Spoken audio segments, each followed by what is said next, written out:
Lulus sekolah, mau lanjut kuliah? Sampai pusing mau cari di mana?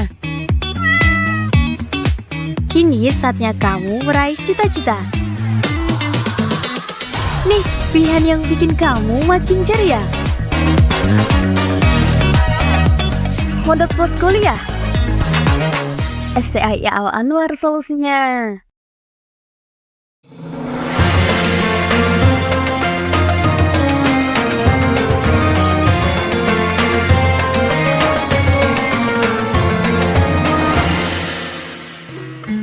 Assalamualaikum warahmatullahi wabarakatuh. Bismillahirrahmanirrahim. Alhamdulillahirabbil alamin. Wassalatu wassalamu ala asrafil anbiya'i wal mursalin wa ala alihi wa sahbihi ajma'in. Amma ba'du. Kembali pada program Taklim Ramadan STIA Al Anwar. Dalam masalah yang paling penting di bulan Ramadan ini adalah juga di bulan Ramadan ketika diwajibkan di tahun 2 Hijriah, kemudian juga diwajibkan untuk membayar zakat. Jadi zakat yang diwajibkan pada pertama kali di tahun 2 Hijriah adalah zakat yang disebut dengan zakat fitrah. Ada beberapa fungsi bahwa umat Islam kemudian diwajibkan untuk membayar sebagian dari hartanya untuk diberikan kepada orang-orang yang membutuhkan. Bahwa manfaat dari zakat adalah yang pertama, bisa saja orang yang melakukan puasa ini secara tidak sadar itu melakukan kekurangan-kekurangan, kesalahan-kesalahan, sehingga zakat merupakan bentuk penyempurnaan bagi orang yang melakukan puasa.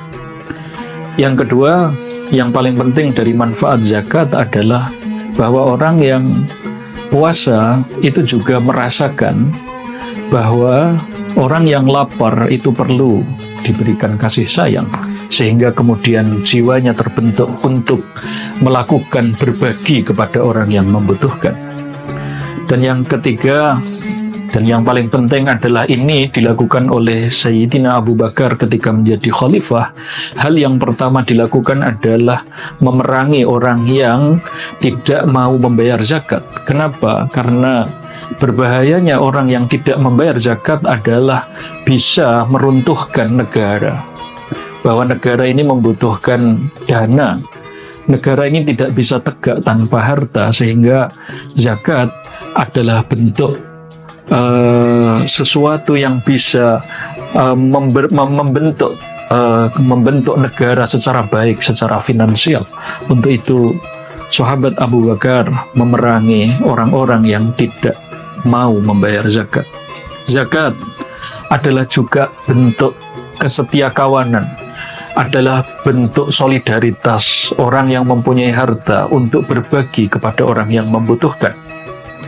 Dan yang keempat, faedah dan kemanfaatan zakat, disyariatkannya zakat adalah untuk agar orang fakir, orang miskin itu bisa merasakan bahwa yang paling baik, yang menjadi orang bisa menjadi mulia adalah dengan tangan di atas, dengan memberi. Orang fakir, orang miskin, orang yang membutuhkan diajarkan dengan zakat bahwa memberi dengan yang diberi itu lebih mulia yang memberi. Rasulullah Shallallahu Alaihi Wasallam mengatakan, al-yadul ulya khairun minal yadis sufla. Ada pelajaran yang menarik dulu. Ada kisah salah satu sufi. Di tengah perjalanan, seorang sufi ini melihat ada burung yang sayapnya patah sehingga tidak bisa terbang. Orang sufi ini kemudian memikirkan bagaimana burung yang sayapnya patah ini mencari rezekinya. Kemudian dia amati, dia lihat ternyata ada burung lain yang membantu menyuapi makanan. Untuk itu kemudian orang sufi, dalam riwayat menyebutkan orang sufi ini yang kaya ini kemudian ingin berhenti bekerja. Kenapa? Karena melihat burung ini yang sayapnya patah pun pasti mendapatkan rizki dan diberi makan oleh Allah Subhanahu wa Ta'ala. Lalu kemudian ketika melihat fakta ini, kemudian dia berpikir, untuk apa fungsi bekerja tanpa bekerja pun orang akan diberi rizki oleh Allah Subhanahu wa Ta'ala. Sebelum berhenti bekerja ini, seorang sufi ini mengadukan kepada gurunya untuk berhenti bekerja.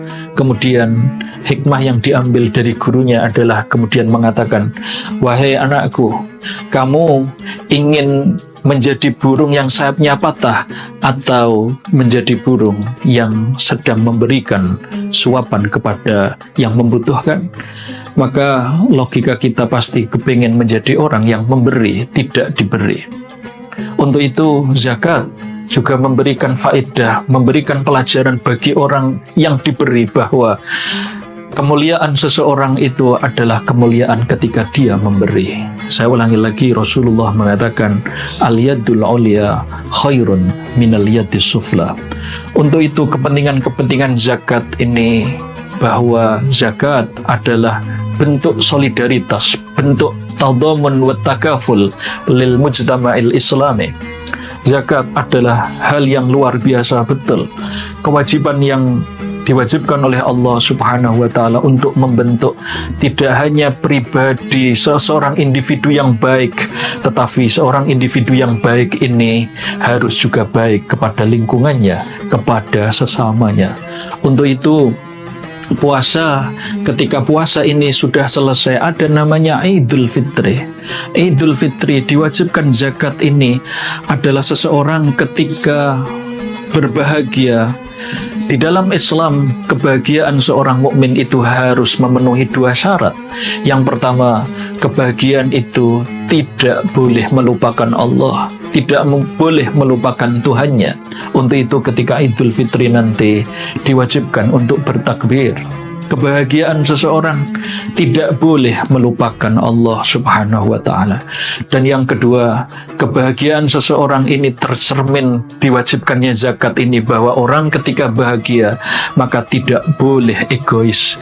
Dia tidak boleh merayakan kebahagiaannya sendiri, tetapi kebahagiaannya juga harus dibagi kepada orang lain, lebih-lebih kepada orang yang membutuhkan.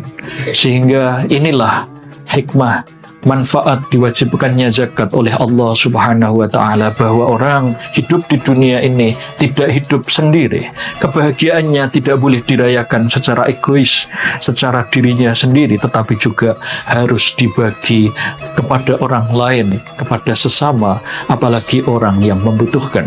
Untuk itu betapa luar biasanya kewajiban Allah terhadap orang mukmin ini atas diwajibkannya zakat.